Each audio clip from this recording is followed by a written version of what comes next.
Good afternoon, students. Welcome to the language lab class.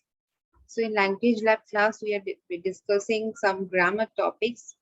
So, till now, we have discussed verb, tense, preposition, participle, gerund, everything. Just a second.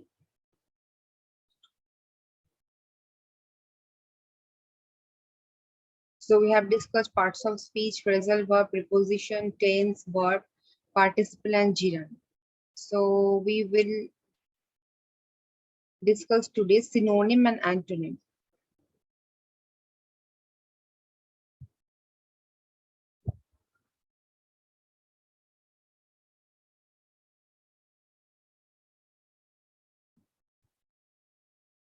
So what is synonym and antonym?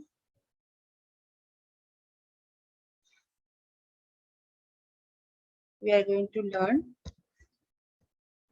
synonym and antonym. Synonym means similar meaning. Antonym means opposite meaning. So similar meaning means suppose one word may have like different word which means the same. Suppose small. So small synonym can be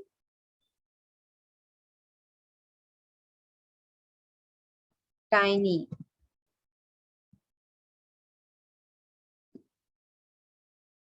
So tiny means also small, small means small.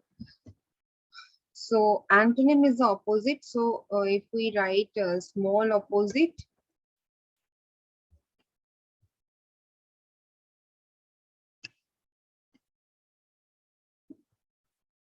that is big. You can also write enormous. So this is synonym and antonym. Now we will discuss from where synonym came from, where antonyms came, and we will also try to give some synonym list. But synonyms and antonyms best way is you have to practice and you have to read. So if you read a good passage, good paragraph, you can gather so many synonyms of one word. Suppose you don't know any word, you can note it down that time, and you can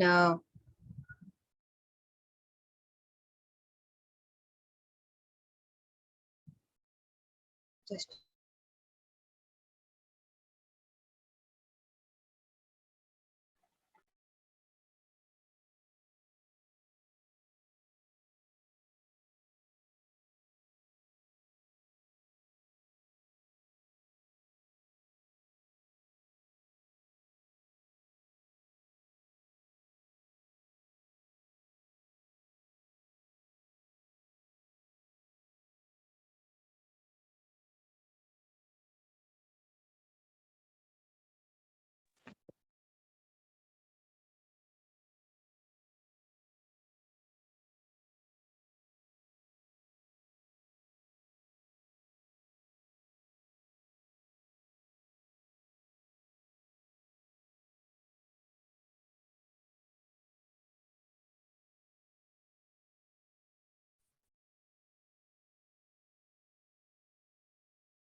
Sorry, I was on mute. I didn't like follow.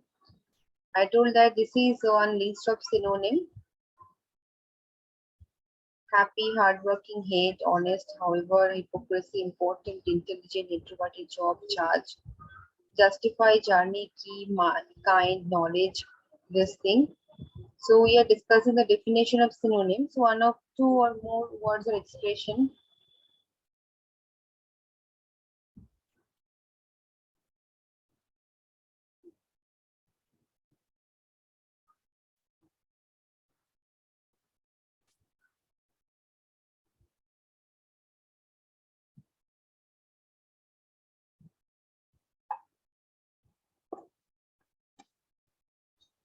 Like a word or phrase that by association is held to embody something as a concept, like a tyrant whose name has become a synonym for oppression.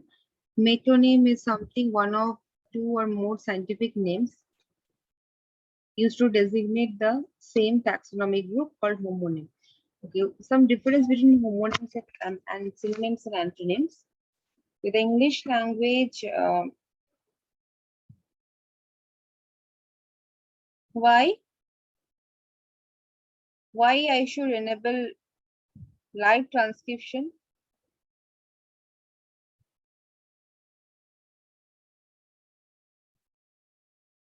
The English language has both antonyms and synonyms.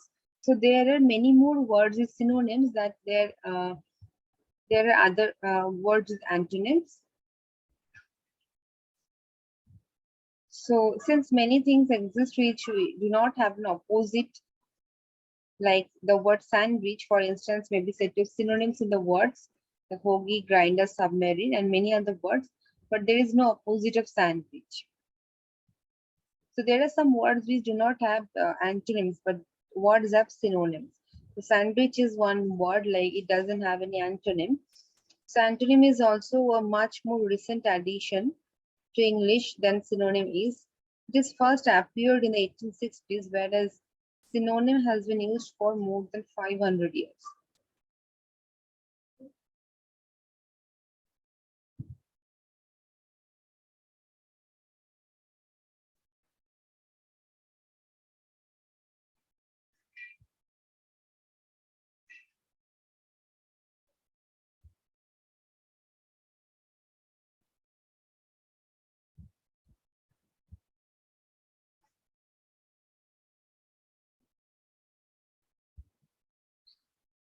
Additionally, both nouns have adjectival forms, synonymous and antonymous. Synonymous, which is often used loosely, she has become synonymous with good taste, is the more common of the two. So examples of synonyms in a sentence are: I very much enjoy the concept on obscenity, which asks difficult question of how words deemed taboo differ from their inoffensive synonyms. So it can't obviously be the referent of the term, since that is the same and it is not the merely that the taboo words are more accurately descriptive.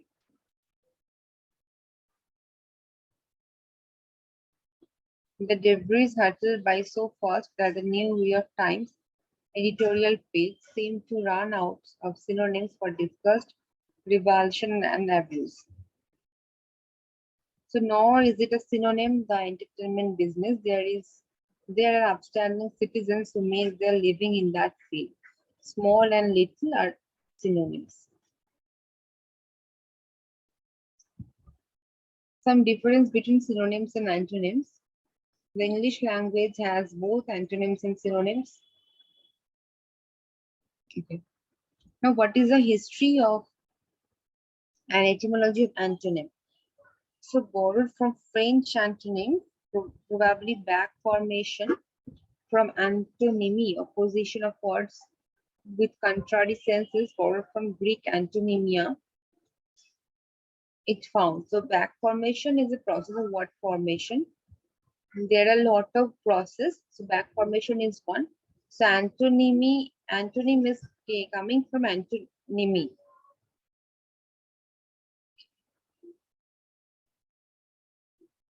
So there are some kind of antonyms like contronyms or auto antonyms. The contronym, also known as auto antonym, is a special type of antonym. Contronyms are words that have multiple meanings, and some of those meanings are antonyms of each other. So technically, contronyms are antonyms that are also homophones. So which are words that are pronounced the same but have different meanings. So what is contronym? It is also called auto-antonym. Contronyms are words that have different multiple meanings, and some of those meanings are antonyms of each other. Okay. Now, technically, contronyms are antonyms that are also homophones. So which are words that are pronounced the same but have different meanings. So contronyms can fit into any of the types of antonyms: to remove dust, to sprinkle with dust.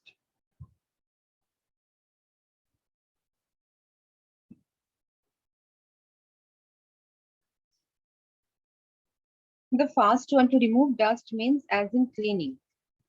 Now in the second one, to sprinkle with dust, means as in putting sugar on food. So both has different meaning. What's the purpose of antonyms? Antonyms play an important role in writing by making your words more effective.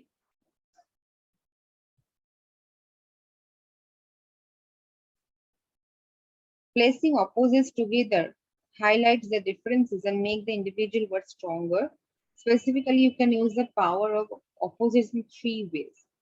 So when we use opposites, we can use opposites in three ways.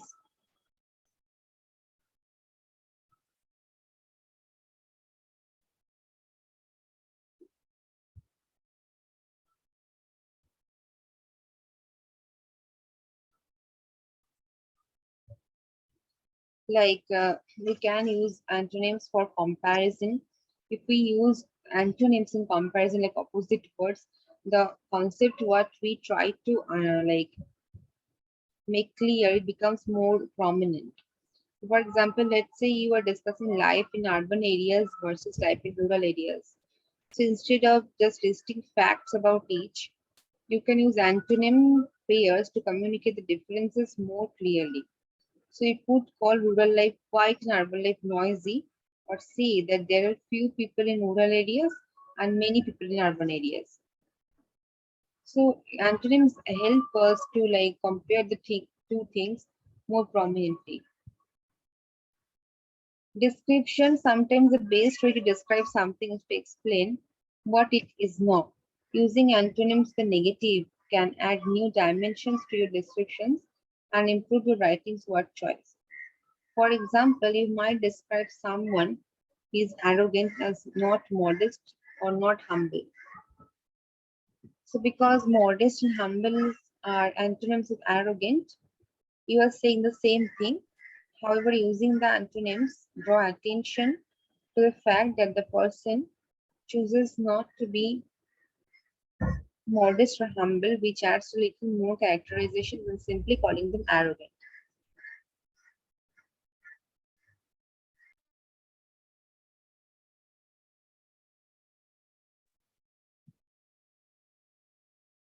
So when you are using antonyms in any sentence, it becomes you can draw attention more, because like rather using not modest, you can write arrogant. So one word substitution is enough. You have to keep in mind positive descriptions are usually better than negative descriptions. The antonyms are not recommended for descriptions all the time. Still, they work well when you are playing with the reader's expectations. For example, bugs are usually small. So when you mention a giant bug, the contrast makes the phrase stronger. Okay, in this way, antonyms can enhance your persuasive writing by strengthening your descriptive words and challenging your reader's expectations.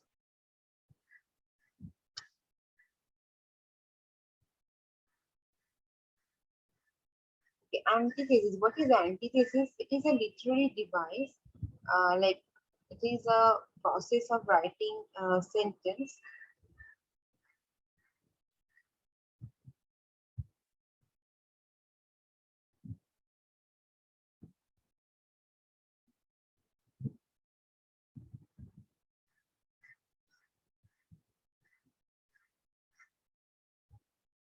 where we use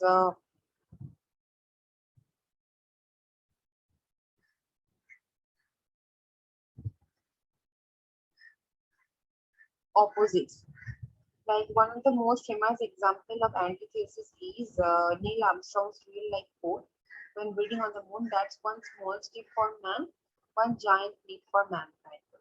So there are two different pairs of antonyms, like small and giant,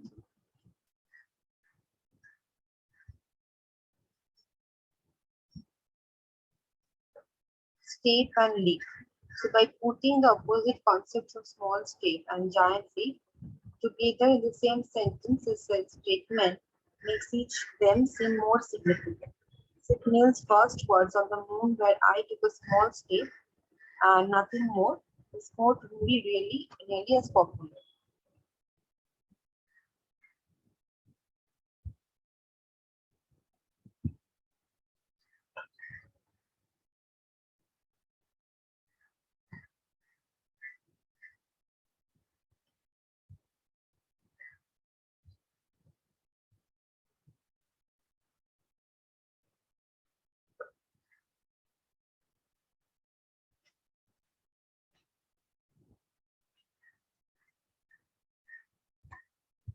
So another one is gradable antonyms, also known as polar antonyms. Gradable antonyms are opposite amounts of the same quality. For example, far and near are gradable amount antonyms because they are opposite amounts of distance. However, these qualities are relative. The mall may be far from your home, but compared to the middle of the Pacific Ocean, it's near you. So gradable antonyms examples new, old, hot, cold, long, short. And relational antonyms, also known as converse antonyms. Relational antonyms play opposite roles in a mutual relationship. For example, teacher and student are relational antonyms. Neither can exist without the other, and yet their roles are completely different. Like buy, sell, left, right, parent, child.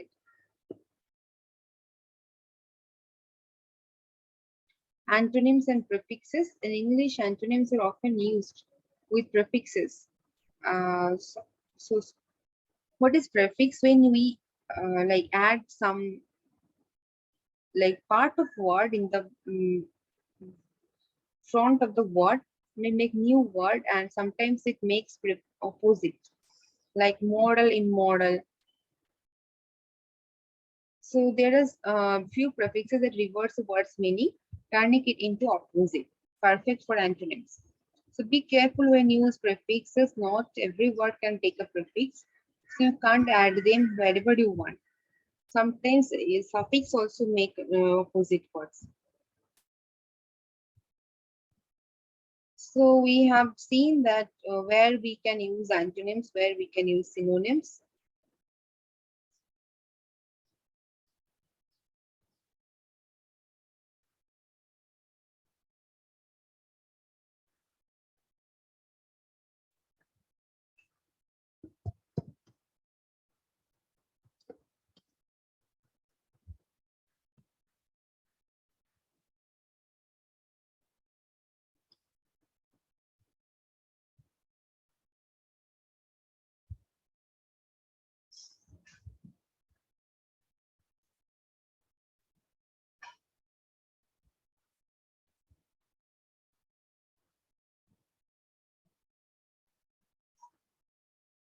Okay, now if I ask like what is synonym for true? Who can tell me what can be the synonym for true?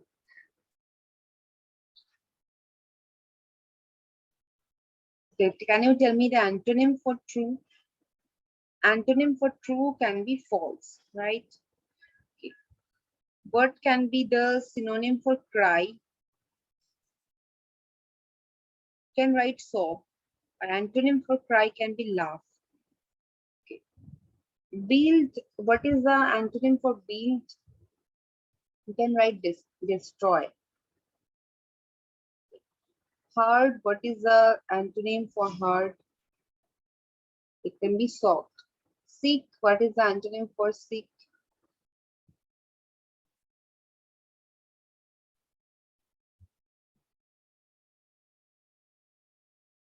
healthy.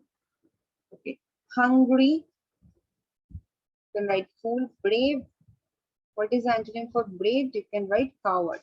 So like this, you have to practice. So you can ask me if you have any query.